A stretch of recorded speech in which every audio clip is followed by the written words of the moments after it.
What about this song recently? I'd say about a month ago. Yeah. The video for "Praying for Love." Yeah, for sure. You did that? Yeah. So that video was shot by a few different people. I had a dude out of Dayton named Prince Visuals. I came up with the concept, and Prince shot it.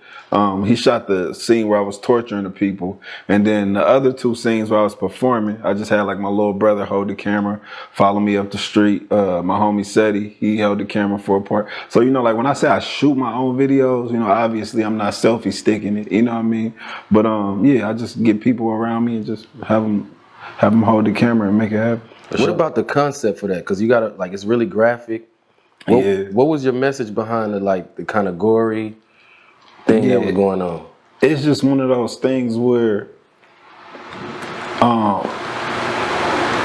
especially when you start to achieve some of the things that I have achieved, from a place where nobody has achieved those things, you get a lot of antagonists. You know what I'm saying? You get a lot of people that got a lot to say. You get a lot of even through life, I done had a lot of friends turn their back on me because they thought I was, trying to stun on them, or, just different stuff like that. And that type of negative energy, when you from where, especially somewhere like Dayton, Ohio, you kind of are taught to retaliate a certain type of way. But when you got dreams and you got visions, you can't retaliate that type of way. You have to stay focused and stay grounded. And then, like I said, I believe in God, and God, thou shalt not kill. You can't really participate in anything that can lead into that.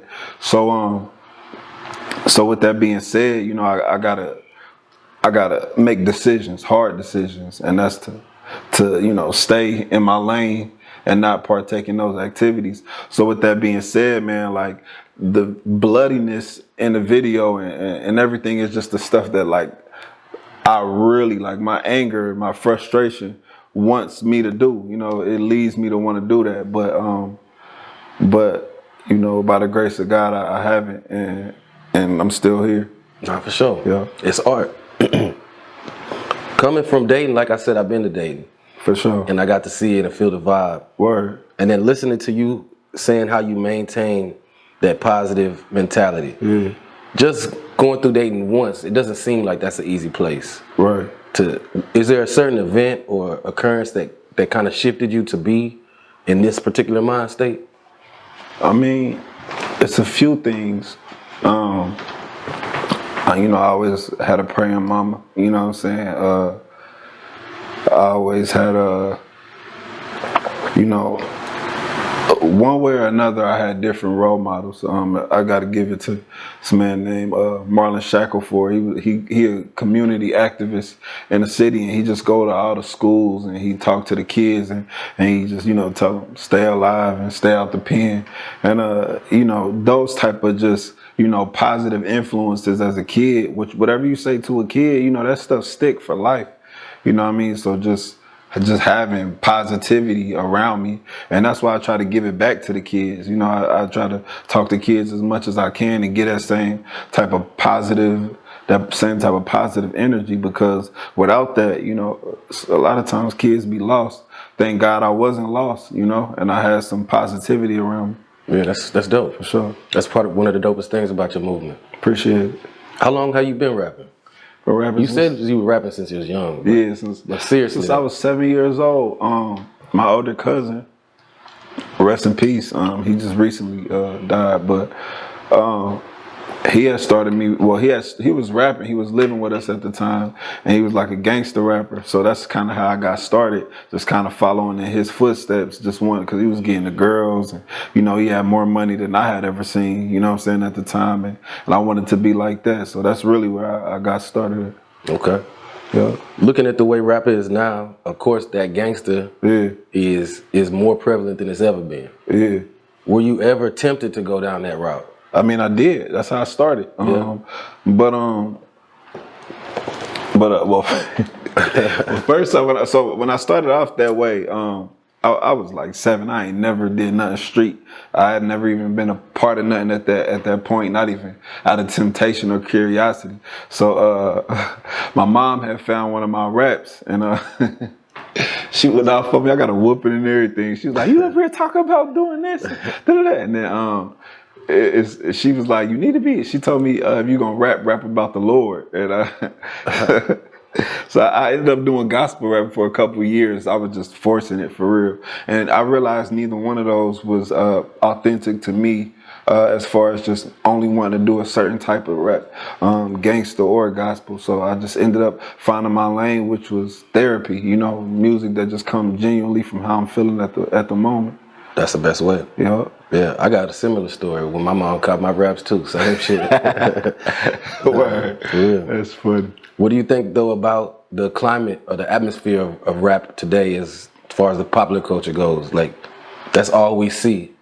You know what I'm saying? Of course you're in your lane, but how do you see it going for the future? Do you think it'll continue this way? I think one thing I love about the state of music right now, and a lot of people say that it's so messed up, but we live in the most, I guess because of social media, anything can pop. You know what I'm saying? Like, you look at like how Lil Nas X came out with a country song, and it wasn't nothing street about that song, and that song was #1 for 16 weeks consecutively. You know what I'm saying? And then you got your street rappers, and then you got your conscious artists, and it's like a medley of artists. So I definitely think the street rap it dominates, especially in our neighborhoods. You know what I mean? And it's a lot of influence on the young men and young women, but I also think with how open it is, I think it's room for somebody even like me to come in and change the narrative. It's always gonna be room for some new shit or something. Yeah. What do you think? Why do you think that street aspect dominates so much nowadays? I don't know. To be honest, I think it's fun. I don't want to say fun, but it's very no guard. No guards.